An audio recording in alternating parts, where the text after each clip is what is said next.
வணக்கம். காலை நேர பிரதான செய்திகளினூடாக நர்மதா ஸ்ரீல். முதலில் தலைப்புச் செய்திகள். விவசாயிகளுக்கு பாரிய சலுகை அறிவிப்பு, உறுதிமொழி அளிக்கும் சஜித். பெருந்தோட்ட தொழிலாளர்களுக்கு சொந்த காணிகள் வழங்க நடவடிக்கை, ரணில் அறிவிப்பு. பிரேசில் உயர் நீதிமன்றத்தினை கடுமையாக விமர்சித்துள்ள எலான் மஸ்க். வாக்குச்சீட்டு விநியோகம் செவ்வாய்க்கிழமை ஆரம்பம், தபால் திணைக்களம். இனி விரிவான செய்திகள். மலேக பெருந்தோட்ட தொழிலாளர்களின் லயன் முறையினை புதிய கிராமங்களாக மாற்றி சொந்தமாக காணிகளை வழங்குவதற்கு நடவடிக்கை எடுக்கப்படும் என ஜனாதிபதி ரணில் விக்ரமசிங்க தெரிவித்துள்ளார். நேற்று பண்டாரவளை நகரில் ஏற்பாடு செய்யப்பட்ட மக்கள் சந்திப்பில் கலந்து கொண்டு கருத்து தெரிவிக்கும் போதே ரணில் விக்ரமசிங்க அவ்வாறு குறிப்பிட்டார். இங்கு மேலும் கருத்து தெரிவித்த அவர், அநேகமானோர் சம்பளம் அதிகரிக்கப்படவில்லை என கூறினார்கள். சம்பளம் அதிகரிக்கப்படாவிட்டால் சட்டம் ஒன்றை நடைமுறைப்படுத்தி சம்பளத்தை அதிகரிப்பேன் என கூறினேன். அன்று சொன்னது போல் சம்பளத்தை அதிகரித்தேன். அஸ்வசம கொடுப்பனவு கிடைக்காதவர்களுக்கு அஸ்வசமவினை வழங்குவதற்கான நடவடிக்கைகளை முன்னெடுத்துக் கொண்டிருக்கின்றோம். இளைஞர் யுத்திகளுக்கு தொழில் தேவைப்படுகிறது. பொருளாதாரத்தை அதிகரித்து கொண்டு போகின்றமையால் எதிர்வரும் காலங்களில் 1,00,000 வேலைவாய்ப்பினை வழங்க தயாராக இருக்கின்றோம். அரசு வேலைவாய்ப்பு, தனியார் வேலைவாய்ப்பு பயிற்சிகளை வழங்கி நிரந்தரமாக்குதல் மற்றும் நவீன முறையில் இளைஞர் யுவதிகளுக்கு விவசாய சிறந்த லாபத்தினை பெற்றுக்கொள்ளும் வாய்ப்பினையும் ஏற்படுத்துவோம் என ரணில் விக்ரமசிங்க தெரிவித்துள்ளார்.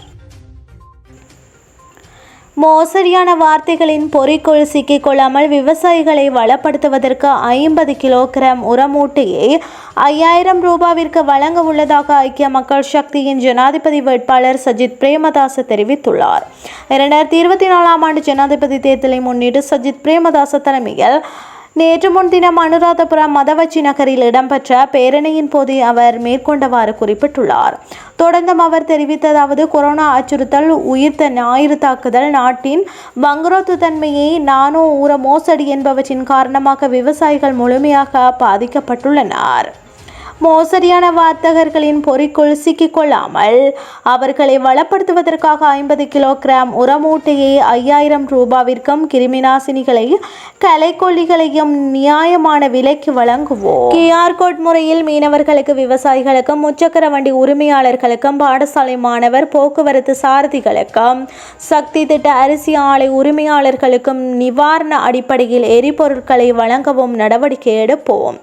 விவசாயிகளின் உற்பத்திகளுக்கு நெல்லுக்கும் நிர்ணய விலை ஒன்றை பெற்றுக் கொடுப்பதற்கு நடவடிக்கை எடுப்பதோடு நுகர்வோரையும் விவசாயிகளையும் பாதுகாப்பதற்கான நடவடிக்கைகளும் மேற்கொள்ளப்படும் என தெரிவித்துள்ளார். உத்தியோகபூர்வ வாக்குச்சீட்டு விநியோக நடவடிக்கைகள் எதிர்வரும் 3ஆம் தேதி ஆரம்பிக்கப்படும் என தபால் திணைக்களம் தெரிவித்துள்ளது. இதனை முன்னிட்டு சுமார் 8,000 பேரை பணியில் அமர்த்த எதிர்பார்ப்பதாக சிரேஷ்ட பிரதி தபால் மா அதிபர் ராஜித ரணசிங்க கூறினார்.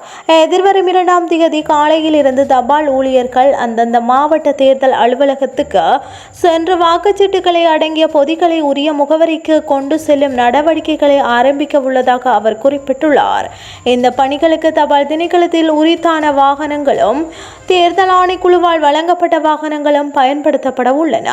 விசேட பாதுகாப்பு வாக்குச்சீட்டுகள் கொண்டு செல்லப்பட உள்ளன. எதிர்வரும் 3ஆம் தேதியிலிருந்து உரிய தபால் அலுவலகங்கள் ஊடாக வீடுகளுக்கு விநியோகிக்கும் நடவடிக்கைகள் முன்னெடுக்கப்படும் என சிரேஷ்ட பிரதி தபால் மா அதிபர் ராஜித ரணசிங்க மேலும் தெரிவித்தார். இனி வெளிநாட்டு செய்திகள்.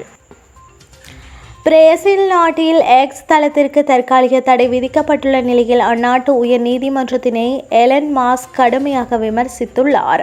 அண்மையில் பிரேசில் நாட்டில் எக்ஸ் தளம் மீது விதிக்கப்பட்ட புதிய தணிக்கை உத்தரவுகளால் அங்குள்ள எக்ஸ் அலுவலகத்தை மொத்தமாக மூடி ஊழியர்களை அதிரடியாக நீக்கியுள்ளார்.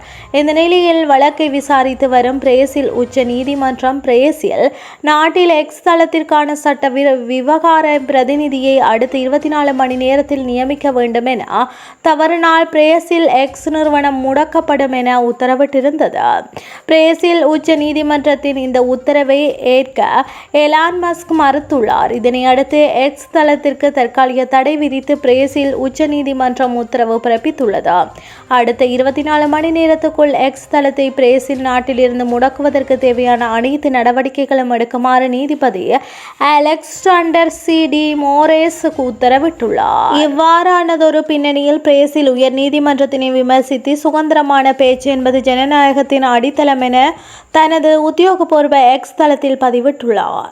இத்துடன் செய்திகள் யாவும் நிறைவடைகின்றது. அடுத்த மணித்தியால செய்திகளை இரவு 8:30க்கு எதிர்பாருங்கள். நன்றி.